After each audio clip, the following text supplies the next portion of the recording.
প্রশ্ন হচ্ছে তাশাহুদে আঙ্গুল নাড়ানোর নিয়ম কি? একবার উঠাতে হবে নাকি উঠিয়ে রাখতে হবে? তাশাহুদে আমাদের আঙ্গুল নাড়ানোর নিয়ম সম্পর্কে ইবনে বাজ রাহিমাহুল্লাহ তিনি দুটো কথা বলেছেন। এক নম্বর হচ্ছে রাসূলুল্লাহ সাল্লাল্লাহু আলাইহি ওয়াসাল্লাম কানা ইউশিরু বিস-সাব্বাবাতি মিন আউয়ালি সালাতি মিন আউয়ালি তাশাহুদি ইলা আখিরিহি। রাসূলুল্লাহ সাল্লাল্লাহু আলাইহি ওয়াসাল্লাম তিনি এই তাশাহুদে তিনি তার এই যে আঙ্গুলটি এভাবে তিনি একেবারে এরকম সোজা করে না, এরকম একটু হালকা বাঁকা করে তিনি একেবারে আপনার তাশাহুদের শুরু থেকে তাশাহুদ শেষ পর্যন্ত অর্থাৎ সালাম ফেরানোর আগ পর্যন্ত এভাবে রাখতেন। এটি রাসূলুল্লাহ সাল্লাল্লাহু আলাইহি ওয়াসাল্লাম করেছেন। অতএব এটি একটি বিধান। এবং 2 নম্বর বিধান হচ্ছে রাসূলুল্লাহ সাল্লাল্লাহু আলাইহি ওয়াসাল্লাম তিনি মাঝে মাঝে আঙ্গুলটি নাড়াতেন।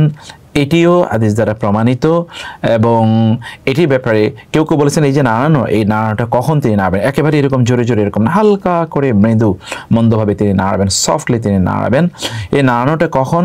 কেউ কেউ বলেছেন যে এই জায়গাগুলোতে আল্লাহ আসে, যেমন ইমাম আহমদ ইবনে হাম্বল তিনি বলেছেন যেখানে আল্লাহ আছে বা তার মাযহাব অনুসারে যেখানে আল্লাহ, যেমন আল্লাহুম্মা সাল্লি আলা, আল্লাহুম্মা বারিক আলা, আল্লাহুম্মা ইন্নী যালামতু, এই জায়গাগুলো যেখানে আল্লাহ আছে সেখানে, অথবা আশহাদু আল্লা ইলাহা ইল্লাল্লাহ, এই যে আল্লাহ আছে যেখানে সেখানে একটু এরকম ভাবে নাড়াবে, এরকম একটি কথাও আছে।